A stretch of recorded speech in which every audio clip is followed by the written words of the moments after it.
Coming up on Energy Switch, we'll continue our look at Indian energy and climate policies and their global impacts. India needs to work on both sides of the energy equation. More energy has been saved through energy efficiency in India than has been generated through renewables or coal or oil. Climate reality in India is already real, so don't question that this is not on the top of their priority list. Okay. But rather than seeing that as a challenge, I think it's also really important to see the opportunity. Next on Energy Switch, Energy and Climate in India, Part 2. Funding for Energy Switch was provided in part by the University of Texas at Austin, leading research in energy and the environment for a better tomorrow. What starts here changes the world. I'm Scott Tinker, and I'm an energy scientist. I work in the field, lead research, speak around the world, write articles, and make films about energy. This show brings together leading experts on vital topics in energy and climate. They may have different perspectives, but my goal is to learn and illuminate and bring diverging views together towards solutions. Welcome to the Energy Switch. In part 1 of our look at India, we talked mostly about electricity, with coal, the legacy choice still providing 3/4 of India's electricity. First, solar, popular as a domestic resource that reduces local air pollution and atmospheric emissions. In this episode, we'll look at electric vehicles and batteries in India, the growth of air conditioning, decarbonization targets, green building, and the importance of efficiency. My guests again are Tom Moerenhout. He's a senior associate at the International Institute for Sustainable Development and a professor at Columbia University's School of International and Public Affairs. Padu Padmanabhan is a visiting researcher at the King Abdullah Center in Saudi Arabia, formerly an energy efficiency advisor to the World Bank and program director at USAID. Next on Energy Switch, we wrap up this eye-opening session on India's climate and energy policies. Welcome back. Let's keep going on this vital conversation. Transportation. How many cars does India have now? What does that fleet look like, and what's the projection for the future? It has about 350 million vehicles. 350 million. It's going to add around 250 to 300 million in the next 2 decades. But that includes two-wheelers. Two-wheelers and three-wheelers. And three-wheelers as well. So that's still only one vehicle for 2 people. I think that's pretty good. We have 2 vehicles for 1 person here. And that's the problem. And the penetration rate of electric vehicles is just 1%. For 4-wheelers. For 2-wheelers and 3-wheelers, it's higher. It's a little higher. Yeah, and for 4-wheelers, it's going to go to 3% by 2026. Yeah. Now, you might say 1 to 3%, this is nothing. That's a big deal. But yeah, It's a big deal. tripling in 3-4 years is actually quite significant. And for 2-wheelers and 3-wheelers, that's going from where we are now, which is around 5%, to 40% in the next 5 years. Even with this amount of cars, the traffic is horrendous. Yes. I've been there. In the city, there's very little parking space. So what are they going to be? We've talked a little bit about electric gasoline, electric. For the type of transport we're talking about, 2-wheelers, 3-wheelers, cars, that is going to be electric. Right? So we are still going to add, internal combustion engines as well, for sure. Those will be more and more replaced by electric vehicles. Like buses, easy thing to do and already happening. Fleets. Like 16% is happening, but now heavy trucking, there's a few companies in India who focus on that. They can't keep up with demand. As you get bigger and bigger vehicles, you're hauling more battery weight. Then you need, bigger batteries, more expensive batteries, and so forth. So it definitely adds a cost.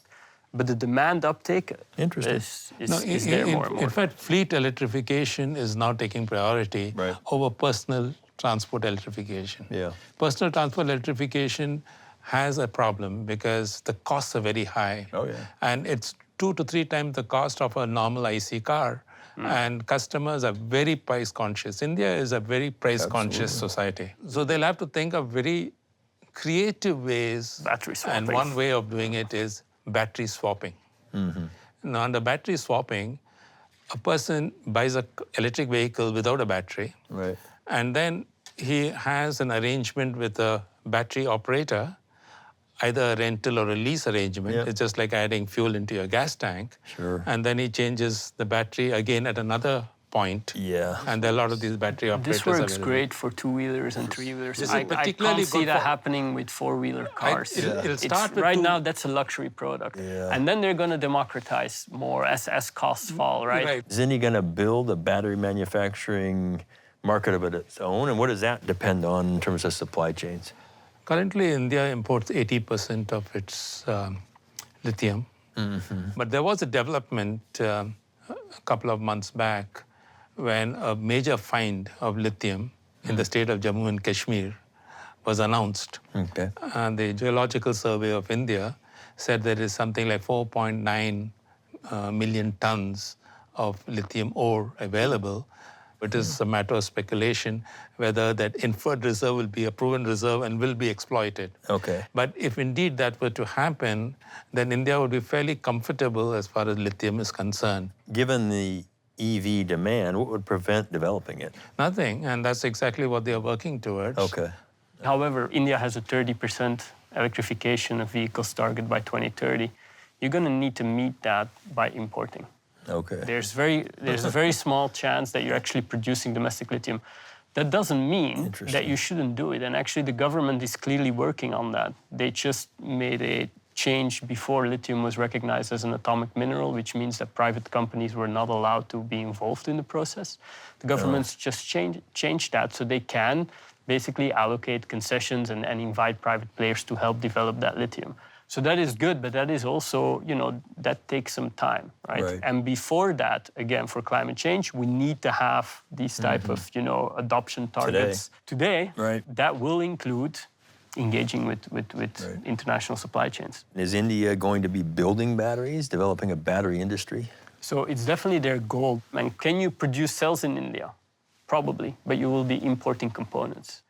And any country that says we want a full supply chain is being completely unrealistic, in my opinion. And that includes China, for example.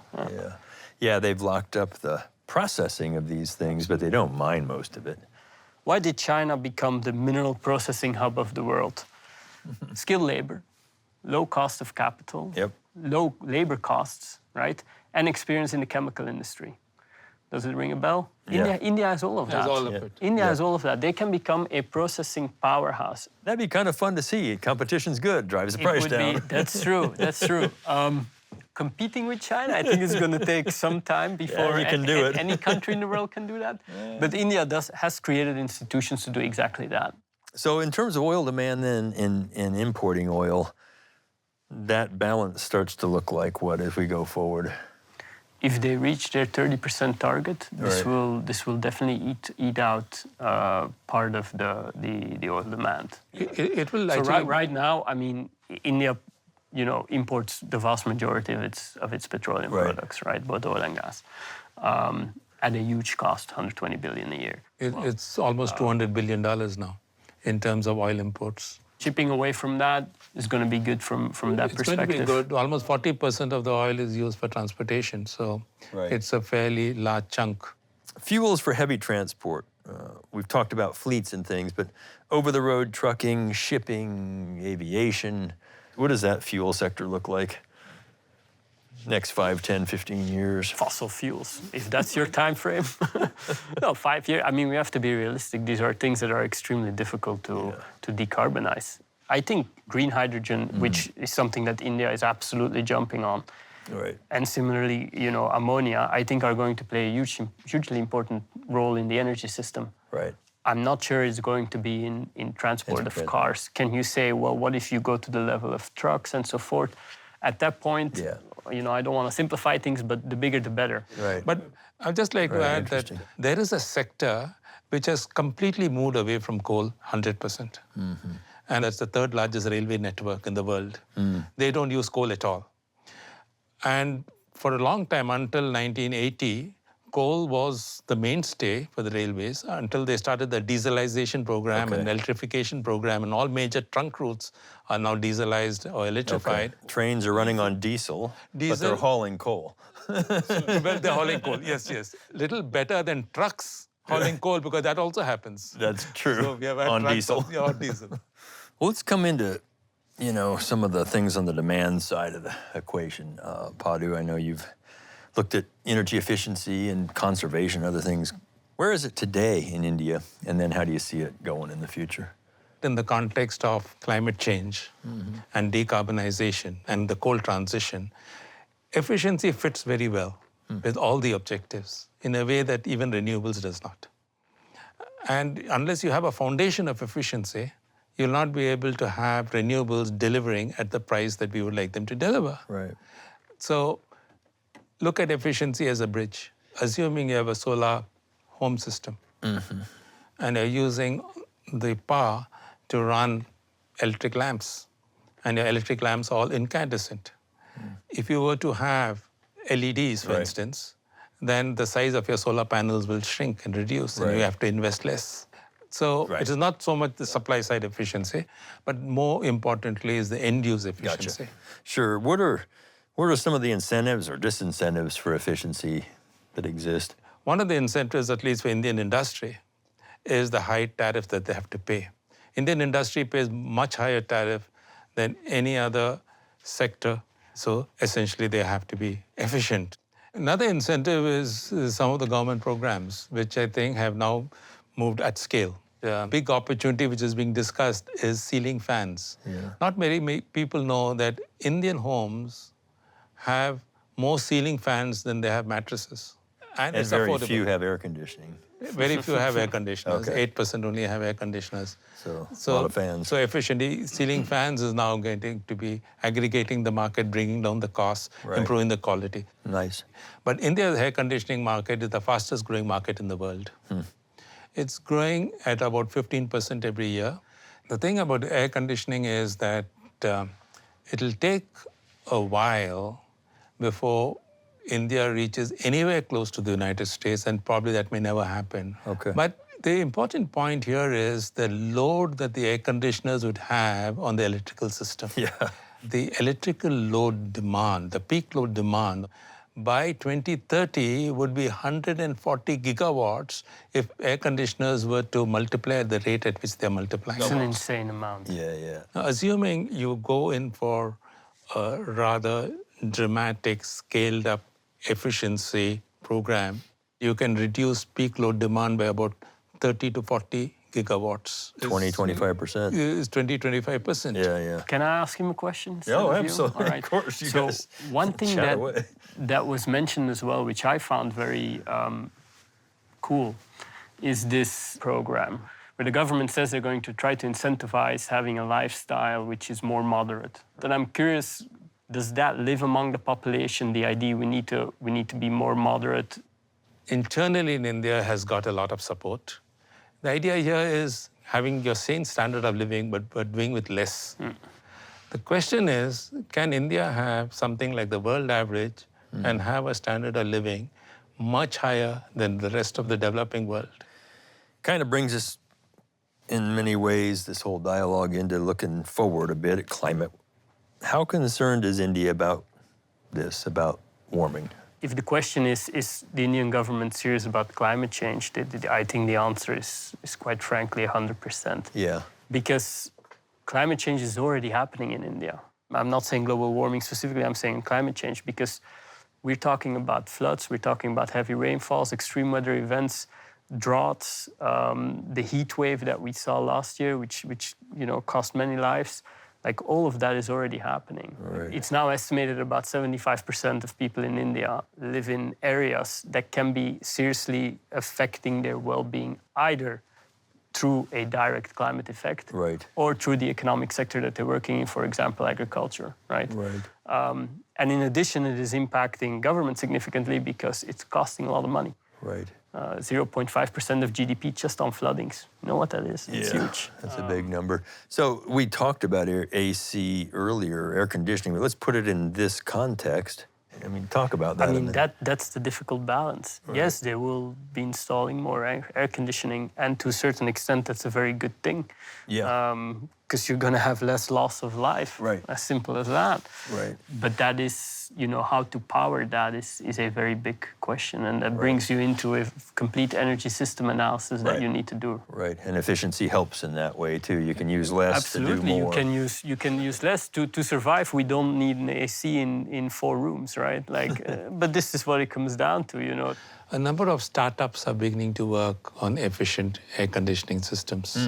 In fact, there are about 80 startups in India who are working on this. And there's a fair amount of accent given on architectural practices, natural cooling, natural ventilation. Right. I mean, we tend to use colors for lots of things. We're describing things, and buildings is one. Green buildings. I mean, what is that? What's a green building compared to an old building? And how is that part of this efficiency dialogue? A green building is a building which saves on natural resources, water and energy. It involves renewables, it involves energy-efficient equipment, it involves efficient operations, and materials which are less energy-intensive, which are less embodied energy.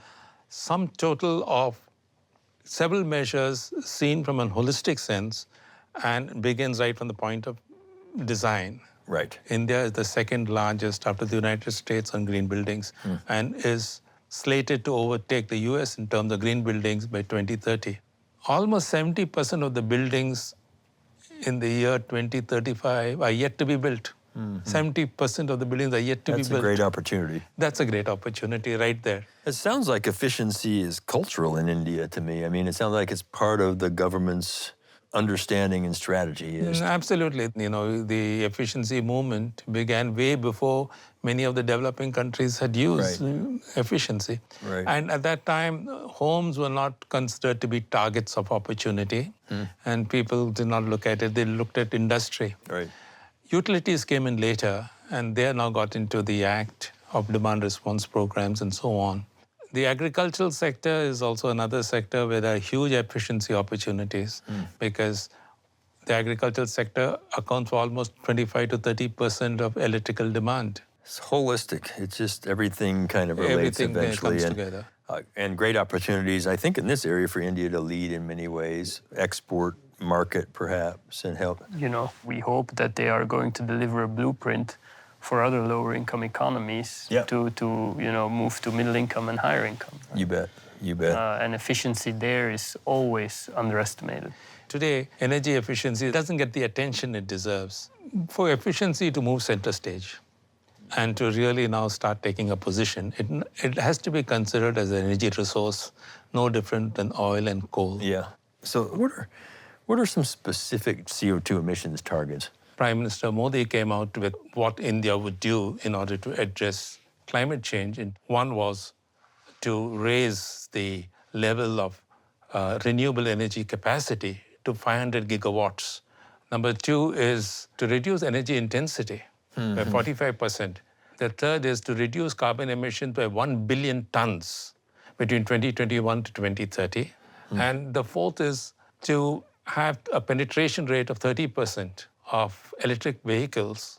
And the fifth commitment was that India will be net zero by 2070. I mean, serious about climate, serious about decarbonization. It's phenomenal. We've talked about the rapid energy demand growth, and it is coming. There's no doubt about it. How do you rectify that? I mean, it's always painted as this tension, this either-or kind of thing, climate or economic growth, Can it be both? You can have both. I think you can have both. But you can only have both when India is a real supply chain participant there, when they manufacture part of that at home, when this is delivering economic opportunity for them as well. Then can we have both of that next year? No. So you need to be realistic about the time frames. Okay. But the big picture, I think, is important because what India does in the next 8 to 10 years by 2030, maybe a few years beyond that, is extremely important to set the trajectory. And what can be done in the short to medium terms to get the trajectory right has to be technologies which are already scalable. Sure. Renewables up to a point, but efficiency right through, because Indian industry is energy intensive in some sense and can move over to less energy intensive sectors. Gotcha. Two major sectors, one is steel and one is cement. Yeah. Both are hard-to-abate sectors. Yes. And in both those sectors, India has got pilot projects underway in the hope that those technologies can then be made available worldwide. So there's a variety of forces at play here. Right. But what can be done in the next 10 to 15 years and what can be done at speed and scale to get you the kind of reduction in carbon, is what they have to look for. Tom, you were kind of bringing us into how developed countries, let's say wealthier countries, could support this effort in India is so critical to the world, energy and climate. How does that look to you? I think we need to recognize much more that India is a priority, if not the biggest priority, in the fight against climate change. We had the Green Climate Fund. Came out of Paris. Yeah. We've not lived up to both the potential and what we committed to, so that needs to be reassessed. Secondarily, I think investors here should also be made much more aware of the potential in India. The investment potential is just gigantic. Second biggest startup ecosystem in the world, economic growth already happening, skilled labor, low labor costs. This is huge potential. And I think that that's also something tangible that you can add. Yeah. So look, it's been terrific. The dialogue, your knowledge. Kind of in a last thoughts or final thought sense, what should someone take home who's listening to all of this? India has had a historical relationship with the US in the energy sector.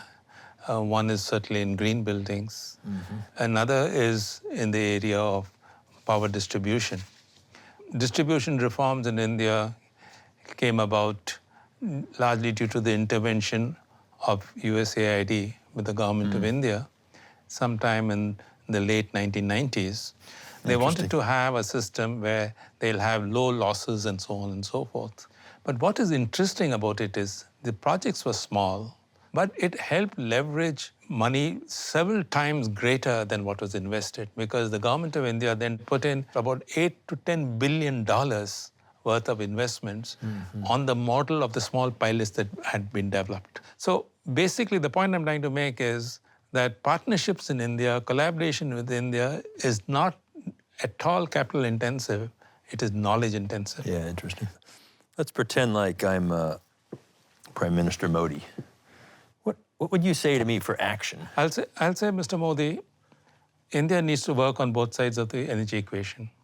You have worked very hard on the supply side of the equation. Thank you. But you now need to move on the demand side, for which you need to reposition energy efficiency so that it can get the kind of attention it deserves. More energy has been saved through energy efficiency in India than has been generated through renewables or coal or oil. Ding, now I got to get out the elevator and shake some hands of school kids. Tom, over to you. What would you say? Maybe I can address a US audience, right? Yeah. Climate reality in India is already real, so don't question that this is not on the top of their priority list, right? That's one. Secondarily, that doesn't mean that there's no trade-offs. They're going to do a growth sprint. This is a legitimate growth sprint. You don't just need to accept that, you need to respect it. But rather than seeing that as a challenge, I think it's also really important to see the opportunity. Number one, absolutely economic opportunity, right? A lot of money is to be made in India, a lot of money is to be made together, in joint ventures or whatever partnerships that you have between your companies and Indian companies. Right. That's number one. Secondarily, I think there's a huge political opportunity. Where India is now, you can almost compare it to China 30 years ago in terms of what they're about to do, right? You allowed things to happen with China in one way, and now you have a huge geopolitical foe right there. And this is not good for the US, this is not good for China, it's not good for the world. Here you have a country that is about to take up a position of global leadership within the next few decades. You can do things differently, right? And that can be leveraged on energy and climate. Right. And then the third one, I think, is a cultural opportunity, and that's to what Padu was saying. If they can export part of that cultural element of more moderation in consumption patterns and so forth, I think we can learn a lot from that. That's fantastic. Well, look, gosh, I've enjoyed the dialogue. We have enjoyed being so much. Scott, we've been enjoyed I being learned with you. more than I thought I would, and I was expecting a lot. So, Tom, Thank you for having me. India's standard of living is rapidly rising, as is vehicle ownership. Many are 2- and 3-wheelers, with a goal that 30% will be electric by 2030. To power them, India hopes to become a battery manufacturer and to process critical minerals, and hopes hydrogen could one day power its heavy transport. Both could help reduce oil demand. India imports nearly all of its oil and natural gas. Heat waves still kill thousands, so India is the fastest growing air conditioning market. Even basic AC can increase survival. But if powered by coal electricity, it could also increase warming. India's sweeping decarbonization targets include green buildings. They'll soon be the global leader. Reducing energy intensity and increasing efficiency are government goals and culturally popular. India will need to balance energy and economic development with climate. It will take time.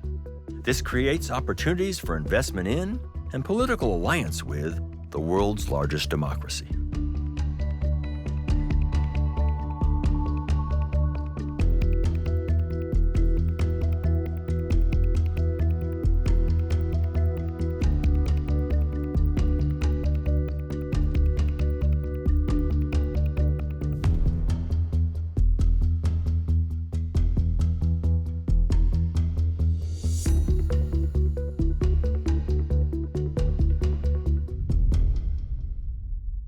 Funding for Energy Switch was provided in part by the University of Texas at Austin, leading research in energy and the environment for a better tomorrow. What starts here changes the world.